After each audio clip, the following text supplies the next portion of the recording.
सोचिए, वर्कप्लेस पर कामयाबी और सेफ्टी का सबसे बड़ा राज क्या है? आपकी डिग्री? आपकी टेक्निकल स्किल? नहीं, वो है आपकी अपनी भावनाओं को समझने और संभालने की ताकत। मैं हूं पवन सिंह और आज हम बात करेंगे इमोशनल इंटेलिजेंस यानी ईआई पर। ये सिर्फ अच्छे रिश्ते बनाने की कला नहीं है, बल्कि इससे असली रिजल्ट्स आते हैं और माहौल भी सेफ बनता है। तो आज हम क्या क्या कवर करने वाले हैं? सबसे पहले समझेंगे कि इमोशनल इंटेलिजेंस आखिर है क्या। फिर इसके 5 मेन एलिमेंट्स पर नजर डालेंगे। इसके बाद देखेंगे कि इसका सेफ्टी से क्या लेना देना है, जो कि बहुत जरूरी है। फिर कुछ प्रैक्टिकल टूल्स की बात करेंगे और आखिर में यह भी जानेंगे कि इसे अपनी रोज की जिंदगी और काम में कैसे शामिल करें। तो चलिए शुरू करते हैं। सबसे पहले, ये इमोशनल इंटेलिजेंस असल में है क्या और इसे आज के जमाने में कामयाबी की बुनियाद क्यों माना जाता है? अगर बिल्कुल आसान भाषा में समझें तो इमोशनल इंटेलिजेंस का मतलब है अपनी और दूसरों की फीलिंग्स को पहचानना, ये समझना कि उनका असर क्या होता है और फिर उन्हें ठीक से मैनेज करना। आप इसे ऐसे देख सकते हैं, ये वो पॉइंट है जहां दिमाग और दिल एक साथ काम करते हैं, मतलब लॉजिक और इमोशन मिलकर एक जबरदस्त कॉम्बिनेशन बनाते हैं। देखिए, ईआई सिर्फ कोई नाइस टू हैव स्किल नहीं है, ये एक परफॉर्मेंस मल्टीप्लायर है। मतलब ये आपकी परफॉर्मेंस को कई गुना बढ़ा देता है। सोचकर देखिए, जब आप प्रेशर में खुद को कंट्रोल करना सीख जाते हैं तो लोगों का आप पर भरोसा बढ़ता है और रिश्ते बेहतर होते हैं। और जब रिश्ते अच्छे होते हैं तो झगड़े अपने आप कम हो जाते हैं। ये एक पॉजिटिव चेन रिएक्शन की तरह है जो पूरे ऑर्गेनाइजेशन में फैलता है और आखिर में इससे सेफ्टी और प्रोडक्टिविटी दोनों ही बढ़ती हैं। ठीक है, तो सवाल ये उठता है कि हम ईआई को डेवलप कैसे करें? इसकी शुरुआत होती है इसके 5 कोर एलिमेंट्स को समझने से। ये एक तरह का सफर है जो खुद को समझने से शुरू होकर दूसरों के साथ सही एक्शन लेने तक जाता है। इमोशनल इंटेलिजेंस के आप कह सकते हैं 5 पिलर्स हैं। इन्हें हम 2 हिस्सों में देख सकते हैं। पहला है इंटरनल जोन, यानी जो हमसे हमारे अंदर से जुड़ा है। इसमें आता है सेल्फ अवेयरनेस, सेल्फ रेगुलेशन और मोटिवेशन। और दूसरा है एक्सटर्नल जोन, जिसका लेना देना है कि हम दूसरों के साथ कैसे इंटरैक्ट करते हैं। इसमें आती हैं एम्पैथी और सोशल स्किल्स। तो हर चीज की शुरुआत होती है सेल्फ अवेयरनेस से। इसका सीधा सा मतलब है अपने मूड, अपनी फीलिंग्स और उनके पीछे की वजहों को समझना। ये सबसे बेसिक, सबसे जरूरी बुनियाद है। जरा सोचिए, अगर किसी को यही नहीं पता कि वो क्या महसूस कर रहा है तो वो उसे कंट्रोल कैसे करेगा या दूसरों की फीलिंग्स को कैसे समझेगा, है ना? सेल्फ अवेयरनेस के बाद आता है सेल्फ रेगुलेशन। ये अपनी भावनाओं और इंपल्शंस, मतलब जो अचानक से कुछ करने का मन करता है, उसे काबू में रखने की स्किल है। ऐसा नहीं कि इमोशंस हमें कंट्रोल करें, बल्कि हम उन्हें करें। इसका सबसे पावरफुल टूल है द पॉज, यानी रिएक्ट करने से पहले बस एक पल के लिए रुकना और सोचना। यही छोटा सा ब्रेक हमें शांत रहने और स्ट्रेस को बेहतर तरीके से हैंडल करने में मदद करता है। तीसरा इंटरनल एलिमेंट है मोटिवेशन, और यहां मोटिवेशन का मतलब सिर्फ पैसा या प्रमोशन नहीं है। इमोशनल इंटेलिजेंस के हिसाब से मोटिवेशन का मतलब है अपने लक्ष्य को पाने की एक अंदरूनी आग। ये वो जज्बा है जो मुश्किलों में भी हमें डटे रहने की हिम्मत देता है और एक पॉजिटिव एटीट्यूड बनाए रखता है। चलिए, अब आते हैं एक्सटर्नल जोन पर, और इसकी शुरुआत होती है एम्पैथी से। एम्पैथी एक पुल की तरह है जो हमें खुद से दूसरों तक ले जाता है। इसका मतलब है दूसरों की इमोशनल स्टेट को समझना, दुनिया को उनकी आंखों से देखने की कोशिश करना। और यह तब होता है जब हम सिर्फ जवाब देने के लिए नहीं, बल्कि वाकई में समझने के लिए किसी की बात सुनते हैं। और हमारा 5वां और आखिरी एलिमेंट है सोशल स्किल्स। यहां आकर बाकी सारी चीजें एक साथ जुड़ जाती हैं।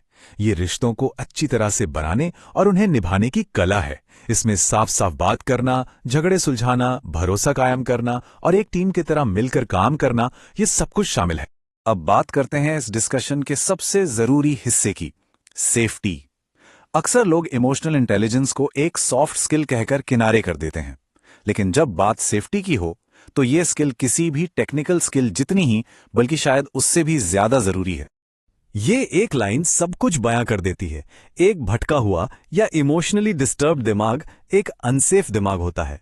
जरा उस पल को याद कीजिए जब आप बहुत गुस्से में या टेंशन में थे। क्या आपका ध्यान अपने काम पर या आसपास की चीजों पर था? शायद नहीं। और बस खतरा वहीं से शुरू होता है। जब हमारे इमोशंस हम पर हावी हो जाते हैं तो गलतियों और हादसों का रिस्क बहुत बहुत ज्यादा बढ़ जाता है। तो सवाल यह है कि ईआई असल में सेफ्टी को बेहतर कैसे बनाता है? इसके 3 मेन तरीके हैं। पहला, रिस्क कम करके। जब हम अपने इमोशंस पर कंट्रोल रखते हैं तो हम जल्दबाजी में कोई खतरनाक कदम उठाने से बचते हैं। दूसरा, कम्युनिकेशन को बेहतर बनाकर। जब टीम में लोग अपनी बात कहने में सेफ महसूस करते हैं तो वो बिना डरे किसी भी खतरे के बारे में बता सकते हैं। और तीसरा, बेहतर फैसले लेकर।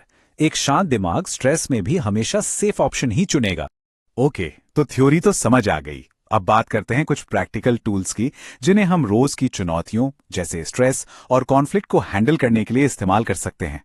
स्ट्रेस को मैनेज करने के लिए सबसे पहला स्टेप है अपने ट्रिगर्स को पहचानना। मतलब वो कौन सी बातें हैं जो आपको परेशान कर देती हैं।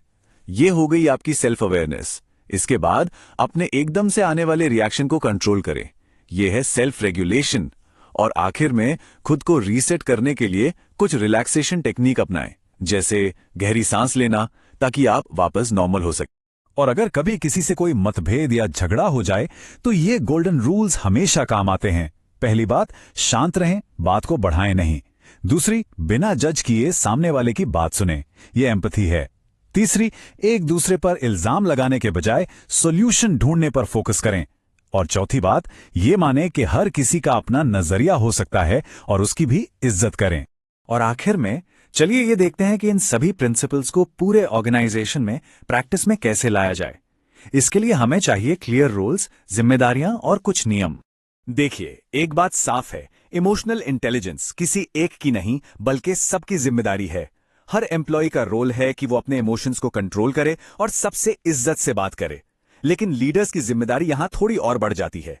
उन्हें खुद एक एग्जाम्पल सेट करना होता है, ओपन कम्युनिकेशन का माहौल बनाना होता है और अपनी टीम की ईआई स्किल्स को डेवलप करने में एक्टिवली मदद करनी होती है।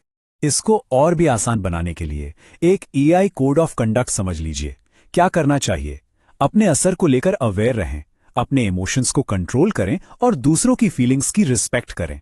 और क्या नहीं करना चाहिए? किसी के उकसाने पर तुरंत रिएक्ट न करें, अपनी या दूसरों की फीलिंग्स को इग्नोर न करें और किसी के नजरिए की बेइज्जती न करें। तो इस पूरी बातचीत का निचोड़ क्या है? यही कि इमोशनल इंटेलिजेंस सिर्फ जॉब में अच्छा परफॉर्म करने के लिए नहीं है, ये एक बहुत जरूरी लाइफ स्किल है। इसे डेवलप करने से न सिर्फ पर्सनल खुशी बढ़ती है और काम बेहतर होता है, बल्कि पूरा का पूरा ऑर्गेनाइजेशन तरक्की करता है। और जाते जाते एक बात जरूर सोचिएगा, इमोशनल इंटेलिजेंस कोई ऐसी चीज नहीं है जो किसी में होती है और किसी में नहीं। यह बिल्कुल एक मसल की तरह है जिसे प्रैक्टिस करके मजबूत बनाया जा सकता है। तो असली सवाल ये नहीं है कि क्या ये हो सकता है, असली सवाल ये है कि हम इसे प्रैक्टिस करने का फैसला कब और कैसे करेंगे। तो आगे का रास्ता बिल्कुल साफ है। थोड़ा आत्ममंथन करें, हमेशा सीखने के लिए तैयार रहें, रोजमर्रा की जिंदगी में एम्पैथी की प्रैक्टिस करें और खुद को बेहतर बनाने के लिए दूसरों से फीडबैक जरूर लें। जो लोग इस स्किल में और माहिर होना चाहते हैं, उनके लिए आगे की ट्रेनिंग भी उपलब्ध है। इसके लिए पवन सिंह से 8141824876 पर संपर्क किया जा सकता है। हमारे साथ जुड़ने के लिए आपका बहुत बहुत शुक्रिया।